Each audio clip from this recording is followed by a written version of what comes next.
6월 7일 월요일 매일 성경 묵상을 시작하겠습니다. 오늘 우리에게 주신 하나님의 말씀은 잠언 19장 15절에서 29절까지의 말씀입니다. 잠언 19장 15절에서 29절까지의 말씀을 제가 읽겠습니다. 게으름이 사람으로 깊게 잠들게 하나니 태만한 사람은 줄일 것이니라. 계명을 지키는 자는 자기의 영혼을 지키거니와 자기의 행실을 삼가지 아니하는 자는 죽으리라. 가난한 자를 불쌍히 여기는 것은 여호와께 꾸어드리는 것이니 그의 선행을 그에게 갚아주시리라. 내가 내 아들에게 희망이 있은즉 그를 징계하되 죽일 마음은 두지 말지니라. 노하기를 맹렬히 하는 자는 벌을 받을 것이라. 내가 그를 건져주면 다시 그런 일이 생기리라. 너는 권고를 들으며 훈계를 받으라. 그리하면 내가 필경은 지혜롭게 되리라. 사람의 마음에는 많은 계획이 있어도 오직 여호와의 뜻만이 완전히 서리라. 사람은 자기의 인자함으로 남에게 사모함을 받느니라. 가난한 자는 거짓말하는 자보다 나으니라. 여호와를 경외하는 것은 사람으로 생명에 이르게 하는 것이라. 경외하는 자는 족하게 지내고 재앙을 당하지 아니하느니라. 게으른 자는 자기의 손을 그릇에 넣고서도 입으로 올리기를 괴로워하느니라.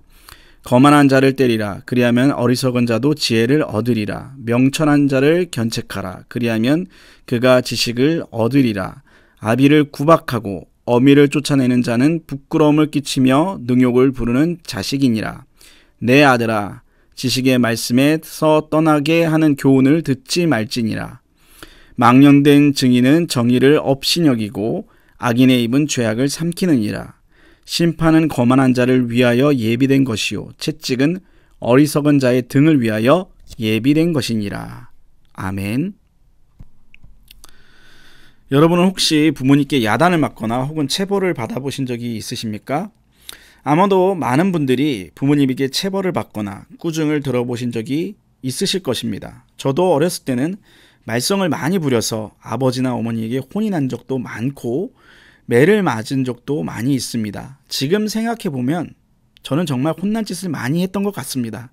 4살도 안 됐을 때는 혼자서 세발 자전거를 타고 이리저리 돌아다니다가 길을 잃어버려서 우리 부모님이 혼을 쏙 빼놓은 적도 있었고, 장난치다가 이웃집 유리창을 많이 깬 적도 많이 있습니다. 그리고 초등학교 1학년 때는 학교 수업을 빼먹고 동네에서 놀다가 걸려 엄청나게 혼난 적도 있었습니다.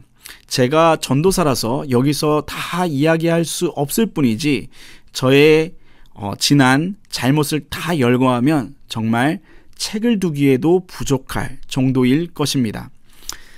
보통 이렇게 아이들이 잘못을 하면 예전 부모님들은 아이를 혼내거나 매를 들거나 하셨습니다. 고대 이스라엘도 다르지 않았습니다. 잠언을 보면 곳곳에 자녀를 체벌하라는 말씀이 많이 있습니다. 그 중에 단연 앞권은 잠언 23장 13절에서 14절까지의 말씀입니다. 제가 한번 읽어보겠습니다. 아이를 훈계하지 아니하려고 하지 말라. 채찍으로 그를 때릴지라도 그가 죽지 아니하리라. 내가 그를 채찍으로 때리면 그의 영혼을 수월에서 구원하리라.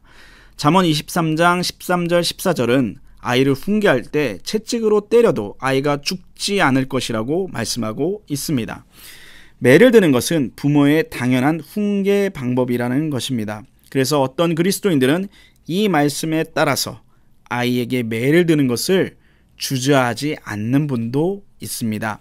하지만 시대는 많이 변했습니다. 제도도 바뀌었습니다. 여러분들도 아시고 계시겠지만 올해 1월 8일부터 8일부로 민법 915조에 규정된 자녀 징계권 조항이 삭제되었습니다. 많은 분들이 이런 조항이 있었는지도 잘 모르지만 그동안 민법 제915조는 친권자는 그 자를 보호 또는 교양하기 위하여 필요한 징계를 할 수 있다라고 명시하고 있었습니다.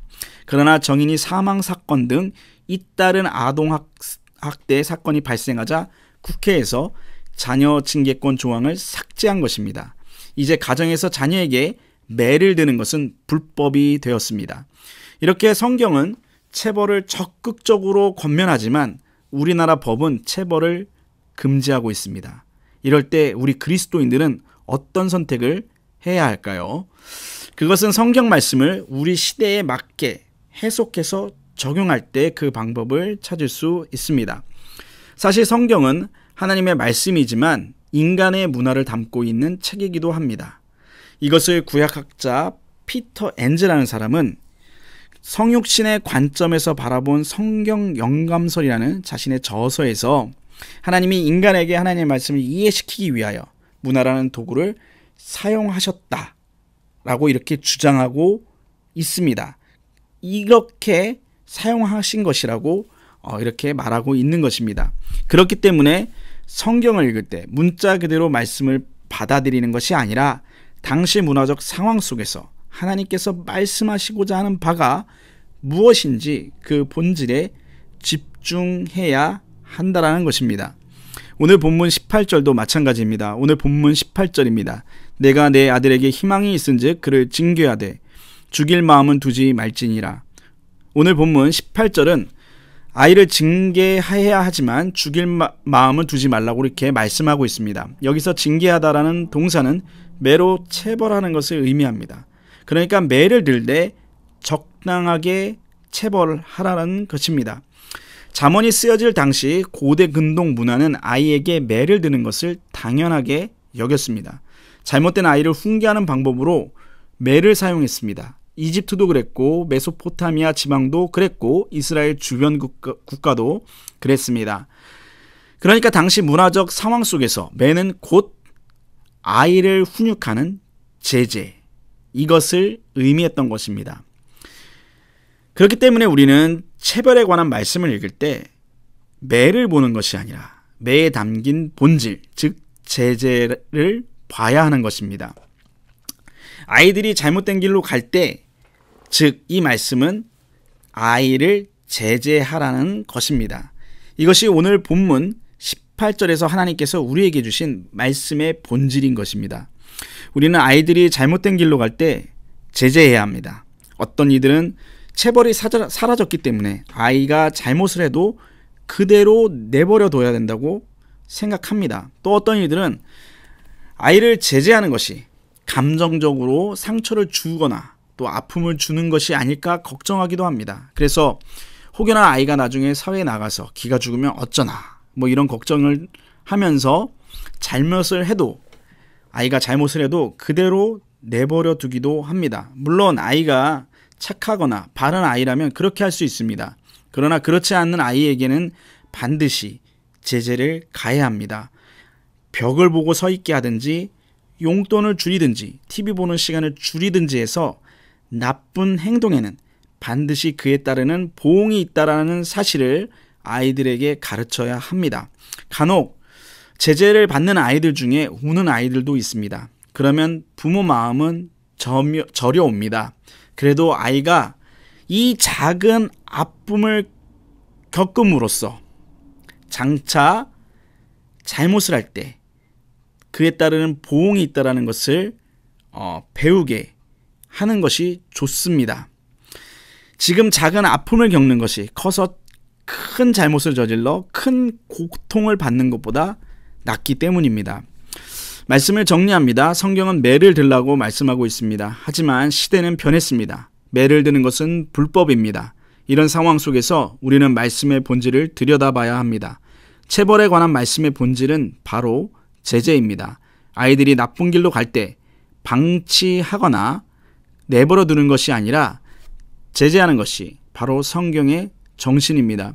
우리는 아이들이 잘못된 길로 갈 때 다양한 방법으로 아이들에게 제재를 가해야 합니다.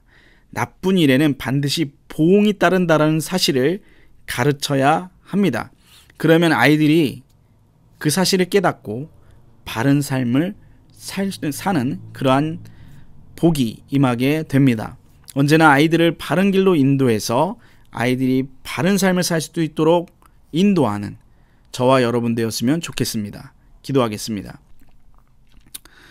하나님 아버지, 요즘 세상은 아이들이 잘못된 길을 가더라도 그냥 방치하는 세상입니다. 하지만 성경은 아이들이 잘못된 길로 갈 때 반드시 제재하라고 말씀하고 있습니다. 하나님, 우리에게 지혜를 주셔서 아이들을 잘 양육할 수 있도록 인도해 주시고 아이들이 잘못된 길로 갈 때에는 바로잡고 제재할 수 있는 바로 바른 부모가 되게 인도하여 주시옵소서. 예수님의 이름으로 기도합니다. 아멘. 주기도문으로 우리 성경 묵상을 마치도록 하겠습니다. 하늘에 계신 우리 아버지, 아버지의 이름을 거룩하게 하시며 아버지의 나라가 오게 하시며 아버지의 뜻이 하늘에서와 같이 땅에서도 이루어지게 하소서. 오늘 우리에게 일용할 양식을 주시고 우리가 우리에게 잘못한 사람을 용서하여 준 것 같이 우리 죄를 용서하여 주시고 우리를 시험에 빠지지 않게 하시고 악에서 구하소서. 나라와 권능과 영광이 영원히 아버지의 것입니다. 아멘.